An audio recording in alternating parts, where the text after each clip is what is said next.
In today's Made in Kern County, we're showing you a product that is changing lives. Cambi is live this morning at the Valley Institute of Prosthetics. Cambi, we've gone over the the fruit bars and the chews, but this is something that's really making a difference in people's lives.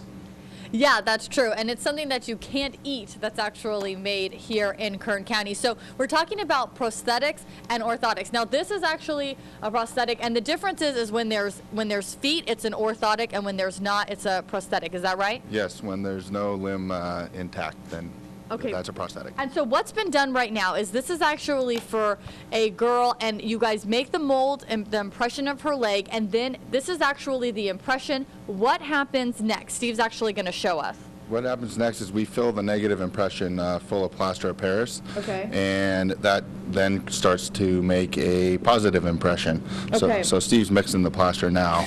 Okay. So he mixes this up, and then he's just actually going to fill this all the way in. Exactly. And what's the purpose of keeping this That's hole so that in we there? have something to mount the positive mold to, so that we can pull the plastic and make the prosthesis. Okay, and then can we grab one of these to actually show what it ends up looking like when we're done?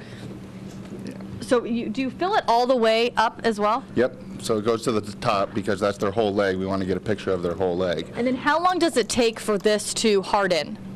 About 8 minutes or so, 8 or 10 minutes. Okay, and is it okay that it overfills like that? Yep, Is that fine? no problem. Okay, and so then it turns into something like this. And what do you guys use this for? This is the positive mold that we modify and rectify to load and put pressure on certain areas that we want pressure and take away areas of pressure. Okay. So this is a positive mold that we're going to then turn back into a negative so that the patient can don the prosthesis or put on the prosthesis. And so once you have this, then you're going to be able to actually make the prosthetic that they'll be able to use. How do you determine in terms of pressure points what you're going to do with this?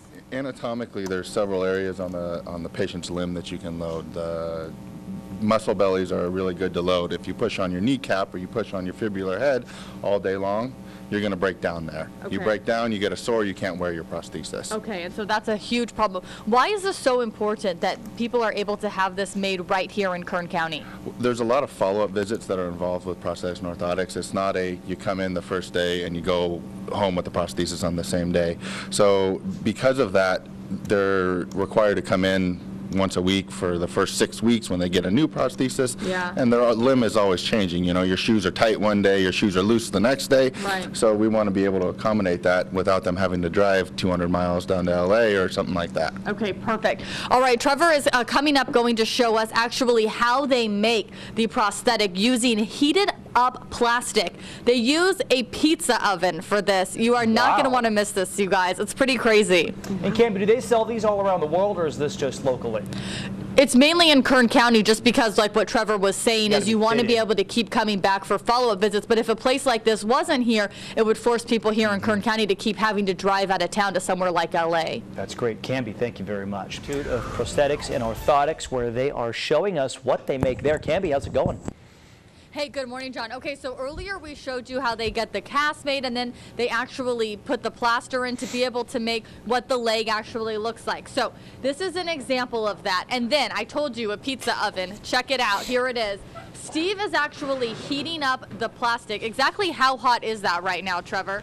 350 degrees. Okay, or Steve, 350 degrees. Okay, just like at what temperature you cook your pizza. So what they're doing is they're putting on this decorative sheet here so that it actually looks pretty once it's done. LJ, if you can actually move right over there to show here, you can see over here the American flag. This is an example of what it looks like when it's done so that it looks nice. So now they take the plastic that has this decorative Francis? on it. And John, I can hear you. You were trying to talk to Francis, our producer. Pay attention to me, John.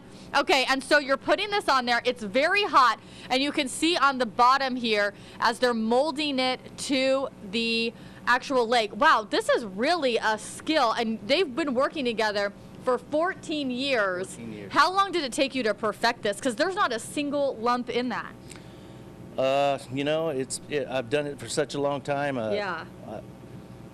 I was expecting it to be something Roughly a that you would couple have to years. try Couple multiple times, but look at that. And then what do you do with this excess? Do you kind of just let that drip as it dries? Well, you cut off the excess, and we have certain trim lines on it. Once it cools, we'll take a cast saw and we'll cut it out, and it becomes a shell, and it's a perfect shape of the patient's leg. Okay, that is amazing. And then so after this is done, once it hardens, then you're going to be able to actually take that off of there? Absolutely. And so what do you put underneath there? There's like a gauze or something? Yeah, and what it is a nylon stocking, and what it does is allow the air throughout the entire model to be withdrawn, and basically what it does is vacuum packs it like a pack of bacon. Okay. All right, so this is an orthotic. Let's actually go here and show a prosthetic. Steve, I'll let you lead the way and show me what you're going to do here with this one. What are we going to do here? So we're going to laminate this prosthesis. So underneath this fabric is fiberglass and carbon graphite to give the prosthesis strength. Okay. And what Steve's mixing now is acrylic resin with a hardener, and he's going to pour that in here, and it's going to, again, vacuum into all the fabric, saturate the fabric, and create a hard negative for us again. Okay, so why do you want to be able to do that? Because this gives the most intimate shape to the limb. You figure you're putting this on a patient's limb. If you have Yeah. any air in there, or if you have anything that's going to create voids, they're going to have fitting issues. I have to tell you, that smell reminds me of like a nail salon. It's pretty potent. Pretty strong. So. Okay.